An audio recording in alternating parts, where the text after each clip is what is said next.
शुरू अल्लाह के नाम से जो बड़ा मेहरबान निहायत रहम वाला है। एक बादशाह का गजब और एक औरत की ताकत। ये 3 हिस्सों पर मुश्तमिल कहानी का तीसरा हिस्सा है। वो बिहार की एक शाम थी। पाक मुख्तलिफ आवाज़ों से गूंज रहा था। इंसानों और जानवरों दोनों की बच्चे हंस रहे थे, कुत्ते भौंक रहे थे। जवान माओं ने अपने बच्चों को पुकारा और उन्हें तमीज से रहने को कहा। बच्चे कहाँ सुनते हैं। वो अपनी पकड़ा में मगन रहे। पकड़ लिया। बच्चे ने दूसरे बच्चे को छूते हुए कहा, अब तुम चूर बनोगी। नहीं, बिल्कुल नहीं, मैं तो मेरी पकड़ने से पहले घर पहुंच गई थी। दूसरे बच्चे ने कहा, समंदर गहरा है मेरी बहना, समंदर गहरा है। दुनिया आजाद बोली, कितना गहरा मेरी बहना, कितना गहरा। शहजाद ने पूछा, मेरे पैरों तक प्यारी बहन, मेरे पैरों तक। दुनिया आजाद ने जवाब दिया, कितना गहरा बहन और कितना गहरा। मेरी घुटनों तक, मेरी कमर तक, मेरे सीने तक, मेरी आंखों तक। वो दोनों अपने घर तक पहुंचने से पहले ही पकड़ी गई और महल पहुंचा दी गई थी। अब दोनों इस फिक्र में थी कि अपनी जान कैसे बचाएं। लेकिन क्या वाकई में कभी कोई घर था? शायद नहीं। वो तभी तक महफूज थी जब तक इज्जत और नामूस के जुनून में मुब्तला उम्र रसीदा मर्दों के बने हुए उसूलों के मुताबिक चलती रहती। आखिर इनकी इज्जत का मामला हमेशा औरत के जिस्म से ही क्यों जुड़ा होता है?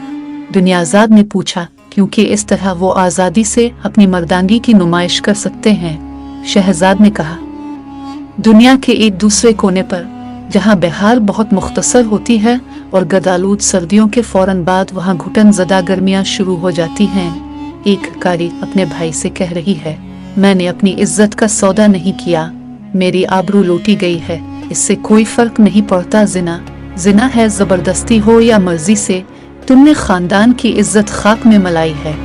भाई ने अपनी बंदूक से बहन का निशाना लेते हुए कहा, कर लिया। लड़के ने लड़की को छूते हुए कहा, नहीं नहीं, मैं तो अपने घर पर हूँ। लड़की ने जवाब दिया, लेकिन घर है कहाँ? लड़के ने सवाल किया।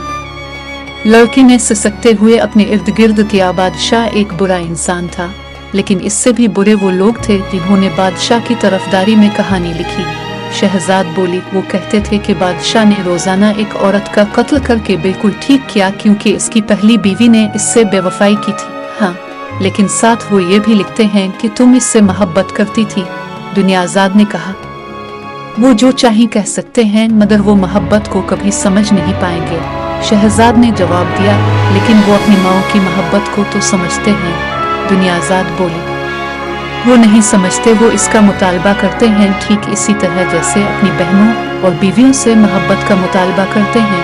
शहजाद ने कहा, पाकीज़ा और बेगरज मोहब्बत से मर्द घबराते हैं, क्यों?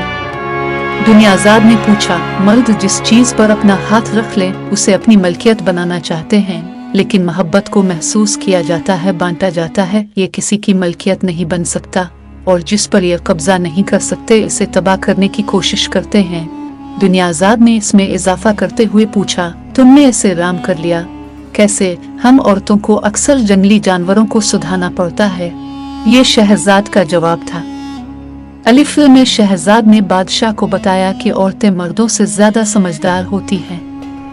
बादशाह जो शादी की रात से ज्यादा अगली सुबह कत्ल के प्रोग्राम में दिलचस्पी रखता था, शहजाद से बोला, जो तुमने कहा है वो साबित करो, वरना आलीजा, मुझे तो वैसे भी मर जाना है, मेरे साथ इससे बुरा और क्या हो सकता है? शहजाद ने मुस्कुराते हुए जवाब दिया। बादशाह को भी एहसास हो गया कि इसके पास लड़की को डराने के लिए कोई और हरबा नहीं। चनाचा वो कमरे से बाहर चला गया और थोड़ी देर बाद शब ख्वाबी के लिबास में वापस आया, लेकिन वो अपनी तलवार साथ लाना नहीं भूला था। साबित करो कि औरत मर्द से ज्यादा समझदार होती है, वरना, उसने तलवार की तरफ इशारा करते हुए कहा। आलीजा मुझसे ज्यादा बेहतर जानते हैं कि मौत से ज्यादा बुरी चीज और कुछ नहीं। मेरे पास अपना नुक्ता साबित करने के लिए 1001 कहानियां हैं, वो मैं आपको सुना सकती हूँ, लेकिन खौफ की वजह से नहीं, बल्कि मुझे कहानियां सुनाना पसंद हैं। शहजाद बोली, जो भी है शुरू करो। बादशाह ने इशारा किया, लेकिन एक मसला है आलीजा, शहजाद ने कहा। और वो मसला क्या? बादशाह ने पूछा, मैं कहानी इस वक्त तक नहीं सुना सकती जब तक मेरी छोटी बहन साथ ना हो। शहजाद ने बताया। चनाचा फौरन दुनियाज़ाद को बुलवाया गया। दुनियाज़ाद आई और उसने अदब के साथ फर्शी सलाम किया जैसे तमाम मर्द और औरतों को करना होता है, और फिर बादशाह के कदमों में बैठ गई। बाज मर्दों को अच्छा लगता है जब औरतें इनके कदमों के पास बैठती। दुनियाज़ाद के पास बैठने के साथ ही शहजाद ने अपनी कहानी शुरू कर दी। बगदाद के करीब एक शहर का सरदार ताजिर अपने घोड़े पर सवार होकर लोगों से वसूली करने निकला। दोपहर के वक्त वो एक नहर के किनारे रुक गया। घोड़े को दरख्त से बांधकर खाना खाने लगा। खाना खत्म करके इसने कुछ खजूरें निकाली और उन्हें भी खाने लगा। खाने के बाद इसने बीज जोर से फेंके कि अचानक एक बड़ा सा खौफनाक इफरीत हाथ में तलवार लिए नमूदार हुआ। तुमने मेरे बेटे की आंख फोड़ दी, मरने के लिए तैयार हो जाओ, इफरीत ने ललकारा।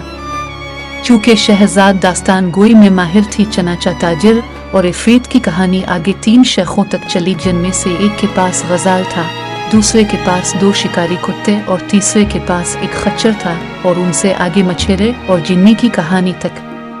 पाक में शहजाद अगली सर्दियों के लिए गर्म शाल बनते बनते रुक गई और दुनियाज़ाद से बोली, अंधेरा बढ़ रहा है, चुल्लू घर चली। अलिफ हो या सिकंदर या औरत आज भी कहीं महफूज नहीं हुआ। छोटी सी बच्ची जो समझ रही थी इसके पास घर है, रोती हुई कार तक गई जहां इसकी माँ इसका इंतजार कर रही थी। कारी ने आखिरी बार अपने भाई की तरफ देखते हुए खुद से सवाल किया, आखिर इसकी इज्जत की हिफाजत के लिए मेरा मारना क्यों जरूरी है? बादशाह ने शहजाद को एक दिन मजीद जिंदा रहने दिया। शहजाद जानती थी कि उसे एक वक्त में एक ही कदम उठाना है, इसलिए इसे फिक्र नहीं थी। पाक में अंधेरा आहिस्ता आहिस्ता रोशनी को निगल गया, लेकिन शहजाद ने कार में भी अपनी बनाई जारी रखी और उसकी अधूरी शाल ने दुनिया को नरमी के साथ अपनी गर्म आगोश में ले लिया। अगर आपको आज की वीडियो पसंद आई है तो आप वीडियो को जरूर लाइक करें और अपने दोस्तों के साथ भी शेयर करें। और अगर आपने अभी तक हमारा चैनल सब्सक्राइब नहीं किया है तो सब्सक्राइब जरूर करें। मिलते हैं कल एक और दिलचस्प वीडियो के साथ। तब तक के लिए अल्लाह हाफिज।